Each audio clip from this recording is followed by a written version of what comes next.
Mesti tingkatkan prestasi, lahirkan profil pelajar Pancasila. Belajar, bergerak, berbagi untuk negeri, kita menjalin kolaborasi. Belajar, bergerak, berbagi untuk negeri, demi bakti pada Ibu Pertiwi.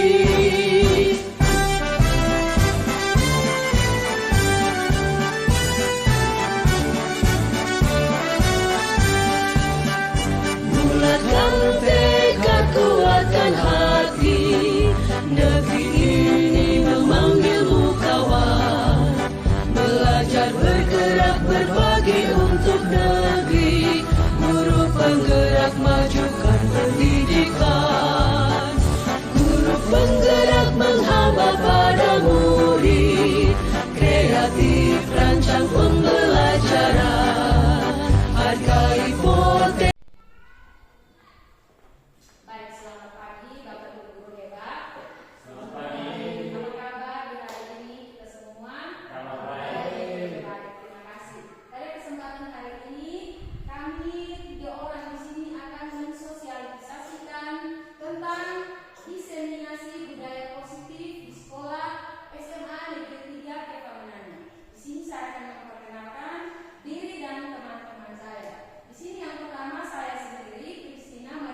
itu sama saja, sebab jika kita tidak cakap atau komunikasi tentang self disiplin ini dalam keadaan baik, wajiblah penguasaan lain.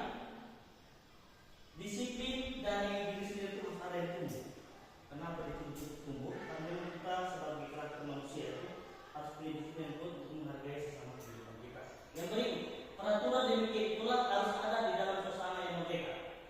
Ini menurut Bapak kita, Bapak Pencetus Pendidikan kita di negara Indonesia yang bernama Bapak Ki Hajar Dewantara. Pemikiran filosofisnya diterapkan di sini sesuai dengan konsep keteladanan sikap merdeka yang dituliskan pada halaman cetakan kelima tahun 2013 pada bukunya pada halaman 470. Next. Baik, makna dan disiplin nilai-nilai kebajikan. Dia menyatakan bahwa arti dari kata disiplin berasal dari bahasa Latin. Jadi kata disiplin berasal dari bahasa Latin, disiplin, yang artinya belajar. Kata disiplin juga berasal dari akar kata yang sama dengan disiplin atau murid atau pengikut. Untuk menjadi seorang murid atau pengikut, seorang harus paham betul alasan mengapa mereka mengikuti suatu aliran atau ajaran tertentu. Jadi kita bisa pahami semua orang dulu. Baik, yang berikut makna disiplin dan nilai kebajikan masih yang sama. Artinya saya bisa yaitu seseorang yang memiliki disiplin diri berarti mereka bisa bertanggung jawab. Contoh kalau orang yang memiliki tanggung jawab, orang yang punya disiplin tinggi, pasti dia punya tanggung jawab lebih. Itu aja. Itu bisa tidak. Terhadap apa yang dilakukan, karena mereka mendasari tindakan mereka pada nilai kebajikan universal. Mereka berpegang teguh keyakinan yang tumbuh. Cuma orang kita saja kalau dia bikin habis, dia bikin habis, pasalnya dia bisa bertanggung jawab. Yang berikut ini di sebelah kotak sini yaitu untuk menjawab pertanyaan dari sebelah, yaitu beriman, bertakwa kepada Tuhan yang Maha Esa dan berakhlak mulia, mandiri, bernalar listis, berkebinekaan global, bergotong royong dan kreatif. Oke, baik, next. Tujuan disiplin positif ini membicarakan tentang disiplin positif merupakan salah satu cara penerapan disiplin yang bertujuan untuk menumbuhkan kesadaran dari manusia serta memperdayakan murid untuk melakukan sesuatu tanpa adanya ancaman atau gangguan, hukuman dan penghargaan. Itu wajib harus disuplai. Baik, di sini yaitu ada 3 motivasi perilaku dari manusia. Ini menjadi dasar sebagai seorang manusia untuk dia bisa menemukan dari perilaku manusia. Itu ada 3, yaitu eksklusif yang pertama untuk menghindari ketidaknyamanan atau hukuman. Itu eksklusif. Yang berikut eksklusif yang kedua yaitu untuk mendapatkan imbalan atau penghargaan dari orang lain. Orang semua ingin mendapatkan imbalan dan penghargaan orang lain sesuai dengan dia punya hasil kinerja yang baik. Yang berikut yang ketiga adalah intrinsik untuk menjadi orang yang mereka inginkan dan menghargai diri sendiri dengan nilai-nilai yang mereka percaya. Ini 3 dasar tadi yang termasuk pada itu contoh kasus penghargaan. Contoh kasus penghargaan ini seperti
hukuman kepada siswa kita, kita sudah harus membangun kesepakatan sehingga disepakati oleh siswa. Jangan sampai kita memberi hukuman tanpa kesepakatan dengan siswa. Ketika kita memberi hukuman tanpa kesepakatan dengan siswa, kita pasti akan dibicarakan di luar sana, guru ini menghukum tanpa memberitahu kami atau bersepakat bersama kami, sehingga ada konsekuensinya itu sudah disepakati murid.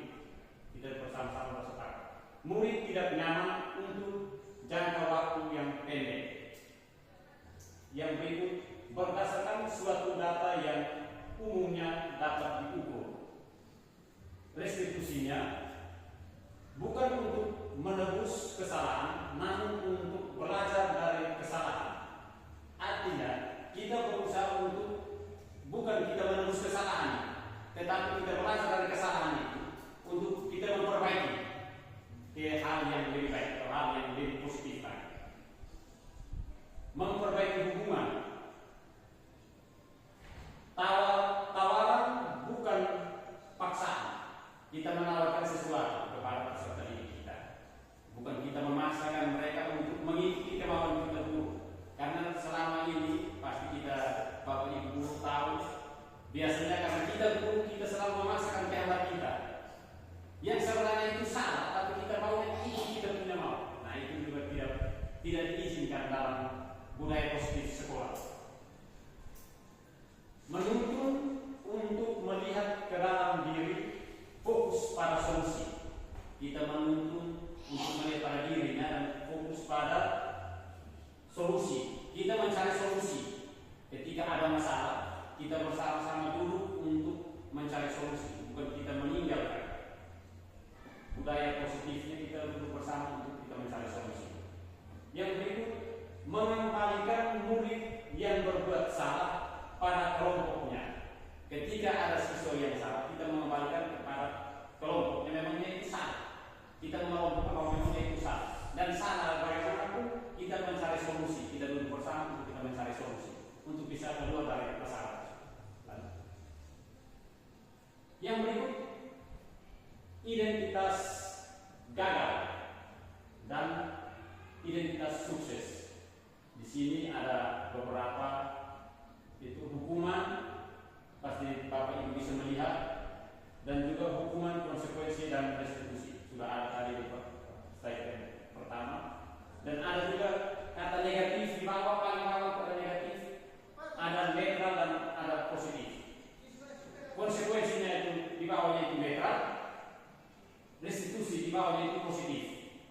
Jadi di sini ada beberapa, Bapak Ibu pasti bisa membaca sehingga bisa memahami apa yang harus kita buat ketika kita berhadapan dengan peserta didik. Lanjut. Isi presentasi atau isi dari apa yang kami tayangkan ini, teman-teman, restitusi bukan untuk menebus kesalahan, namun untuk belajar dari kesalahan. Artinya kita datang ke sekolah bukan kita datang untuk menebus kesalahan kita, tetapi kita datang ke sekolah untuk kita mencari dan belajar dari kesalahan kita ini. Yang berikut, restitusi memperbaiki hubungan. Restitusi adalah tawaran, bukan paksaan. Restitusi menuntun untuk melihat ke dalam diri. Restitusi fokus pada solusi. Ketika kita menemukan sesuatu hal yang ganjal, kita pasti berpikir, berusaha untuk mencari jalan keluar. Kita mencari solusi. Jangan kita berpikir karena ada hal yang ganjal di depan, kita berusaha untuk kita meninggalkan. Kita tidak berusaha untuk mencari solusi, tapi kita berusaha untuk meninggalkan apa yang ada di depan kita. Restitusi mencari kebutuhan dasar yang mendasari tindakan. Restitusi diri adalah cara yang paling baik. Restitusi fokus pada karakter, bukan tindakan. Selama ini kita fokus pada tindakan. Kita fokus pada tindakan dalam hal ini. Ketika ada anak yang salah, kita langsung fisiknya. Kita tidak panggil untuk kita bina karakternya, tetapi kita fokus pada fisiknya. Ini terbalik. Yang ada ini terbalik. Jadi kita fokus dulu pada karakternya, baru datang ke tindakan. Restitusi menguatkan, restitusi mengembalikan murid yang berbuat salah pada kelompoknya. Dihukum oleh penghargaan. Penghargaan tidak efektif, penghargaan merusak hubungan, penghargaan mengurangi ketepatan, penghargaan menurunkan kualitas. Yang kelima, penghargaan mengurangi ketepatan. Yang keenam, penghargaan menurunkan kualitas. Ini sama. Ketika kita berusaha untuk memberikan sesuatu di dalam kelas, selama ini yang kita buat anak untuk bisa mencari dirinya bahwa dia itu berhasil, kita memberi sesuatu. Ya toh? Pasti Bapak Ibu sudah terapkan ketika di kelas memberi sesuatu. Dalam hal ini bukan fisik, tetapi kita mengajukan jempol, itu sudah kita buat penghargaan kepada dia. Kita memberikan aplaus kepada dia, itu kita memberi penghargaan. Karena memang anak itu berhasil. Selain yang kita kasih seperti piagam, itu stimulusnya. Lanjut. Pengaruh jangka pendek dan jangka panjang. Penghargaan efektif jika kita menginginkan seseorang melakukan sesuatu yang kita inginkan dalam jangka waktu yang pendek. Jika kita menggunakan penghargaan lagi dan lagi, maka orang tersebut akan bergantung pada penghargaan yang diberikan, serta kehilangan motivasi diri dalam melakukan sesuatu. Ketika dia karena bergerak kita kasih penghargaan seperti uang atau medali atau piagam, dia karena termotivasi karena melakukan uang itu, tapi dia merupakan jati dirinya sendiri. Jika kita mendapatkan penghargaan untuk melakukan sesuatu yang baik, maka selain kita senantiasa berharap mendapatkan penghargaan tersebut lagi, kita pun menjadi tidak menyadari tindakan baik yang kita lakukan. Seperti yang tadi saya sudah bilang, dia akan termotivasi hanya karena ingin mendapatkan sesuatu, tetapi melupakan dirinya bahwa dia harus belajar. Karena termotivasi untuk melakukan sesuatu, dia lupa pelajaran yang lain. Dia hanya fokus pada mata pelajaran itu saja, karena di mata pelajaran itu yang selalu memberikan dia sesuatu, yang lain dia anggap biasa-biasa saja. Jadi dia tidak akan membuat itu. Jadi sekian pemaparan kami seperti yang menyangkut budaya positif sekolah. Bapak Ibu, mari kita sama-sama berkolaborasi untuk kita menerapkan di lembaga kita ini, karena memang SMA 3 adalah rumah kita dan tempat kita untuk bagaimana kita membagikan budaya positif. Sekian dan terima kasih.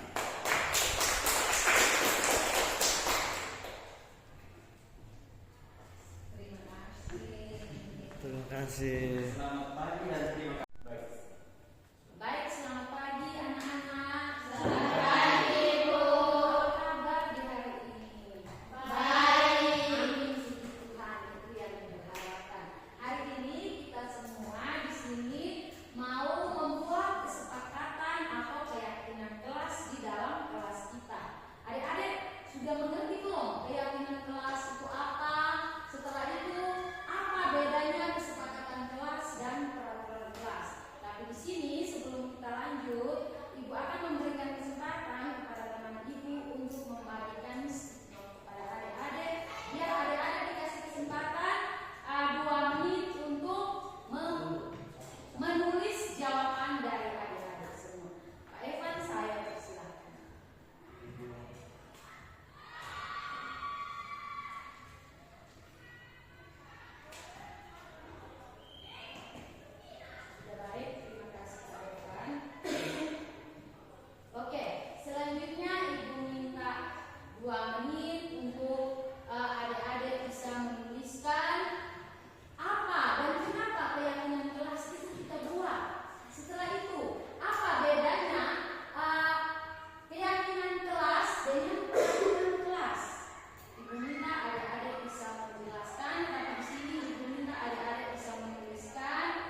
Setelah itu akan adanya budaya positif juga dalam aura atau pikiran kita, itu akan selalu ada hal yang positif. Oke, baik, selanjutnya di sini adalah 5 kebutuhan dasar manusia. Di sini yang pertama adalah bertahan hidup. Kebutuhan yang bersifat fisiologis untuk bertahan hidup. Misalnya kesehatan, rumah dan makanan. Setelah itu kasih sayang dan rasa diterima. Kalau orang sayang kita, intinya pasti juga kita bisa kita saling terima dan saling menyayangi. Di situ ada kebutuhan akan hubungan dan koneksi sosial, memberi dan menerima kasih sayang dan kebutuhan untuk merasa menjadi bagian dari suatu kelompok. Di sini ada kelompok kecil tapi saling menyayangi dan saling menerima. Selanjutnya adalah penguasaan pengakuan akan kemampuan. Di sini adalah dianggap berharga, bisa membuat perbedaan, bisa membuat pencapaian kompeten diakui dan dihormati, atau kita selalu dihargai. Oke, baik, terima kasih. Selanjutnya Ibu akan memberikan kesempatan kepada teman Ibu, Pak Evan, untuk melanjutkan kegiatan kita pada kesempatan hari ini yang masih berkaitan dengan kesepakatan atau keyakinan kelas. Selamat pagi semua anak-anak hebat. Selamat pagi, Ibu. Silakan Pak Evan. Terima kasih Bu. Terima kasih atas waktu dan kesempatan yang diberikan kepada saya. Di sini kita masih melanjutkan menggunakan keyakinan dan kesepakatan. Baik. Di sini yang slide yang berikutnya itu ada 5 kebutuhan dasar manusia. Yang pertama itu ada kebebasan, yang berikut itu ada kesenangan. Kebebasan yang ada, semua orang punya kebebasannya masing-masing. Paham toh? Paham. Saya pengen di sini, saya pengen bebas. Tidak ada orang yang tidak ingin bebas, pasti ingin bebas. Yang berikut, kebebasan ini di sini kemandirian, memiliki pilihan dan mampu mengendalikan arah hidup seseorang. Perlu banyak bergerak, suka mencoba hal-hal baru, tidak terlalu terpengaruh dengan orang lain, dan senang mencoba dan menarik penampilan face to perlu. Oke, itu disebutkan kebebasan. Yang berikut, kesenangan. Mencari kesenangan, bermain sesuka hati, dan tertawa. Supaya kita bisa sehat. Kalau orang tertawa terus, dia bisa sehat. Kalau orang pikiran terus, dia pasti mati muda. Baik. Lanjut. Baik. Di sini dia menceritakan tentang identifikasi. Di sini Ibu Eni, guru bahasa Inggris dari SMA Muhammadiyah, sedang bingung menghadapi ulas salah satu murid di kelas 11. Ibu ini bingung dan siswa ini merayakan kelas 11. Dimas berharap anak-anak dapat mengeluhkan Dimas yang seringkali usir dan mengganggu mereka. Artinya Dimas sering mengganggu teman-teman sebayanya. Jadi teman-teman ini melakukan kasus kepada Ibu ini sebagai guru bahasa Inggris. Bahkan ketika pembelajaran, Ibu ini pun mengajukan pertanyaan, mengajarkan ternyata Dimas berlaku seenak sendiri. Artinya Dimas berpikir laku sesuka hatinya dan tidak mau mengikuti pembelajaran yang diberikan atau diberikan oleh Ibu ini. Jika Anda menghadapi situasi seperti ini, seperti yang dirasakan oleh Ibu ini, apa yang Anda lakukan? Menurut Anda kira-kira Dimas ini seperti apa? Ayo, kalau Anda sebagai guru ini, kalau Dimas bikin seperti itu, bagaimana perasaan dari kalian? Kalau saya kalau adik-adik sebagai Ibu ini,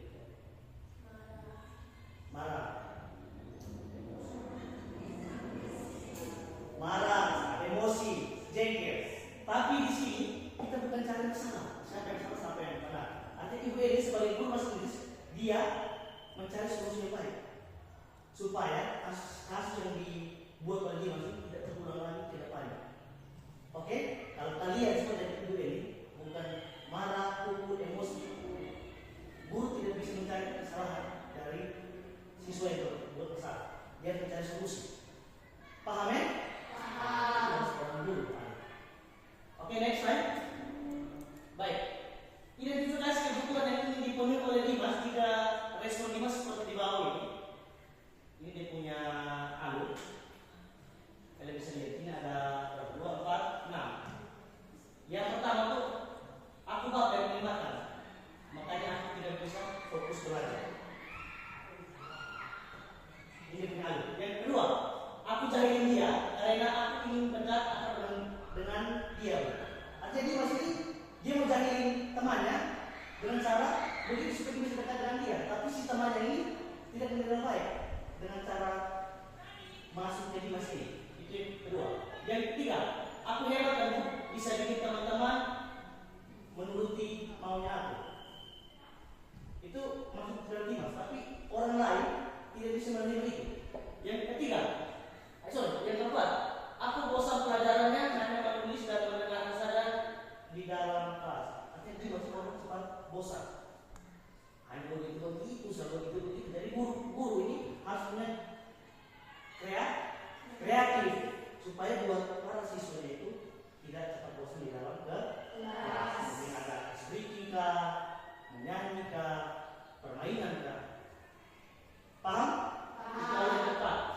Yang kelima, aku bosan belajar bahasa Inggris Bu, tapi kalau pelajaran PJSN atau teori saya semangat sekali. Artinya dia masih punya kemauan. Oh, dia tidak suka pelajaran bahasa Inggris dari ibu ini, tapi dia suka pelajaran PJSN dari guru lain. Itu minat. Jadi ibu ini punya PR besar. Bagaimana dia harus bikin di masjid untuk tertarik untuk mengikuti pelajaran bahasa Inggris. Ada baca yang diterapkan oleh ibu ini. Kalau saya mau menarik si dia, terus ingin baca, mungkin saya harus ajak bercanda, bikin apakah, kasih ekspres apa, menarik hati. Paham? Itu yang ke-5. Yang ke-6, aku sedang bisa jahit teman-teman, jadinya seru melihat ekspresi mereka. Dimas ini sama sekali kalau dia bikin begitu. Dia bikin begitu, dia jadi teman marah. Dia mau teman marah, Dimas itu dia mau suruh gitu. Dimas senang, tapi di teman tidak senang dengan cara ini. Gitu. Paham ya? Ini dia punya alur identifikasi sesuai dengan dia punya kasus kejadian. Baik, boleh. Baik, 5 posisi kontrol. Di sini ada 5 posisi kontrol. Yang pertama itu pemukul. Yang kedua itu pemantau. Yang ketiga itu pembuat rasa bersalah. Yang keempat itu ada teman. Yang kelima itu ada nilai. Dia posisi kontrol ini semua saling berkaitan. Tidak terpisahkan ini. Ada yang besar, ada yang punya pemukul. Habis itu ada yang membuat rasa, ada yang punya teman dan nilai. Kalau ini manajer ini masuk di bagian guru dan kepala sekolah untuk mengambil keputusan. Di sini mau dicari salah, tapi solusinya seperti apa ya? Karena itu dia tidak bikin di hari-hari ke depan. Paham ya? Tapi ini 5 posisi kontrol. Yang berikut, baik. Ini adalah gambar segitiga restitusi. Segitiga restitusi ini suatu proses dialog yang dijalankan guru atau orang tua agar dapat menghasilkan murid yang mandiri dan bertanggung jawab. Artinya guru dan orang tua punya peran penting untuk mendidik para peserta didik untuk menjadikan siswa itu yang betul-betul dia mandiri dan bertanggung jawab. Kalau dia berani berbuat salah, dia harus bertanggung jawab. Jangan kau habis bikin kasus ada yang lari tidak bertanggung jawab. Itu bukan manusia. Kalau manusia yang berhasil, merdeka, dia mampu berbuat, mampu juga bertanggung jawab. Ini punya gambar segitiga restitusi seperti ini. Sudah bisa lihat toh?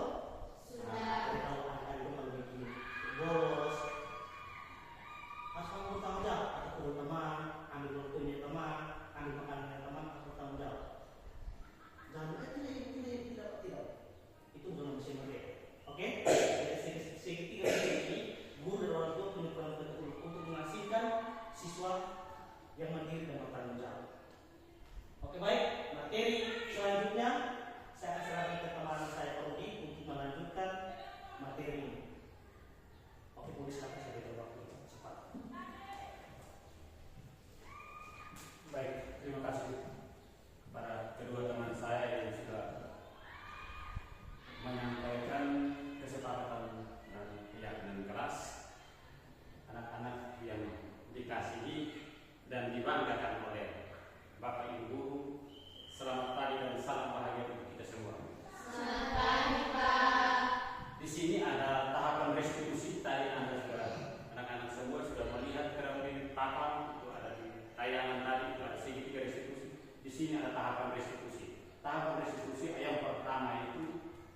menstabilkan identitas. Yang kedua, validasi tindakan yang salah. Yang ketiga, menanyakan keyakinan. Menstabilkan identitas itu ada 4 bagian. Itu berbuat salah itu tidak apa-apa. Tidak ada manusia yang sempurna. Saya juga pernah melakukan kesalahan seperti itu. Kita bisa menyelesaikan ini. Bapak Ibu tidak tertarik mencari siapa yang salah, tapi Bapak atau Ibu guru ingin mencari solusi dari permasalahan ini. Kamu berhak merasa begitu. Validasi tindakan yang salah itu, padahal kamu bisa melakukan yang lebih buruk dari ini ya. Kamu pasti punya alasan mengapa melakukan hal itu. Kamu patut bangga pada dirimu sendiri karena kamu telah melindungi sesuatu yang penting buatmu, buat kita. Apa yang kita percaya sebagai kelas atau keluarga? Apa nilai-nilai umum yang kita telah sepakat? Apa bayangan kita tentang kelas yang ideal? Kamu mau jadi orang seperti apa? Nah, di antara ketiga ini, tadi di atas itu yang menstabilkan identitas, itu ada kamu berhak merasa begitu. Dan juga kita bisa menyelesaikan ini. Tidak Bapak atau Ibu tidak tertarik mencari siapa yang salah, tapi Bapak atau Ibu ingin mencari solusi dari permasalahan ini. Ini tadi sudah dijelaskan oleh teman saya Pak Evan. Ketika ada masalah, kita tidak memvonis bahwa anak ini salah atau teman kita itu salah. Jadi kita belajar untuk saling menghargai satu sama lain. Dalam hal ini kita berusaha untuk mencari solusi sama-sama. Jangan sampai ketika kamu datang, kamu berusaha untuk memvonis bahwa kamu yang tadi ambil barang ini, kamu itu salah, kamu itu begini-begini. Itu tidak diharap. Tapi kita berusaha untuk di hadapan teman kita bersama-sama duduk bersama, kita mencari jalan keluar, solusi yang harus kita dapat, solusi yang terbaik, bukan solusi yang kita menghukum atau memvonis bahwa memang kami itu salah. Lalu, kenapa restitusi itu penting? Restitusi itu sangat penting untuk kita saat ini, pendidikan zaman sekarang. Karena restitusi itu rasa bersalah menguras energi. Ketika kita merasa bersalah, kita mengalami identitas kegagalan. Perasaan bersalah membuat kita terperangkap pada masa lalu di mana kita sudah tidak bisa berbuat apa-apa lagi. Ketika kita merasa bersalah, kita memang menguras energi kita. Karena pikiran, karena kita merasa bersalah, kita sendiri saja yang tidak mencari solusi. Jalan keluar, kita sendiri berpikir, saya salah, tapi bagaimana caranya supaya keluar dari masalah ini atau kesalahan ini? Kita mencari solusi supaya kita tidak menguras kita punya energi pikiran ini. Yang kedua, ketika kita merasa bersalah, kita mengalami identitas kegagalan. Memang kalau kita salah pasti kita sudah gagal. Gagal dalam hal ini bukan gagal karena saya tidak bisa buat apa-apa. Bisa, tetapi untuk saat ini kita gagal karena kita sudah bersalah. Nah, karena kita gagal, kita berusaha untuk mencari solusi supaya kita keluar dari kegagalan ini. Lanjut. Di sini ada video praktik sedikit restitusi yang kemarin teman-teman guru saya atau kedua teman saya sudah mengambil videonya dengan beberapa teman kamu, mereka sudah ambil. Nanti kami akan pasang di sini videonya. Yang berikut lanjut. Refleksi. Setelah itu kita merefleksikan apa yang harus kita buat. Perasaan saat ini adalah apa? Kita merasa apa?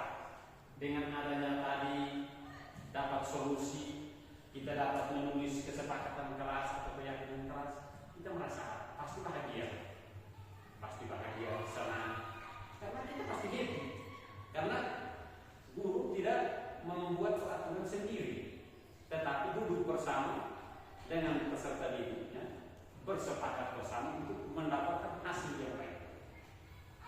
Setelah mengikuti materi pembahasan diseminasi pada hari ini, saya jadi paham bahwa kita paham bahwa apa yang harus kita buat. Setelah kita mengikuti tadi dari awal sampai terakhir ini, apa yang kita harus buat? Yang kita buat ini yang akan kita tunjukkan.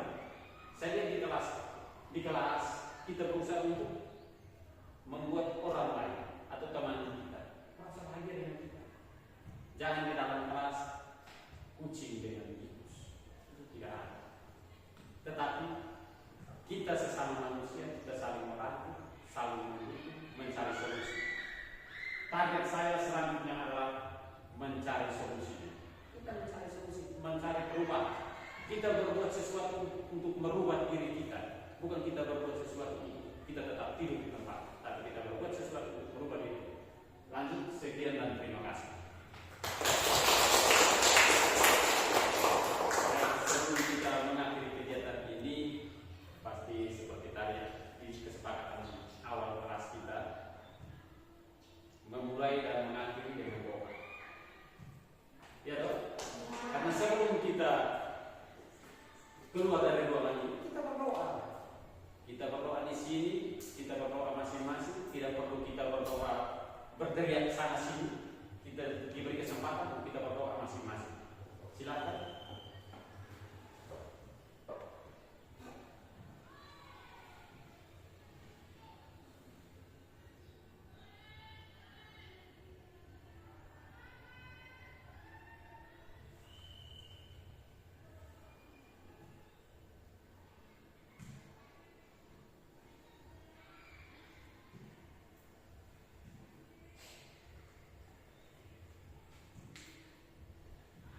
Ya, karena kita sudah selesai berdoa, selamat pagi dan sampai berjumpa minggu depan. See you next.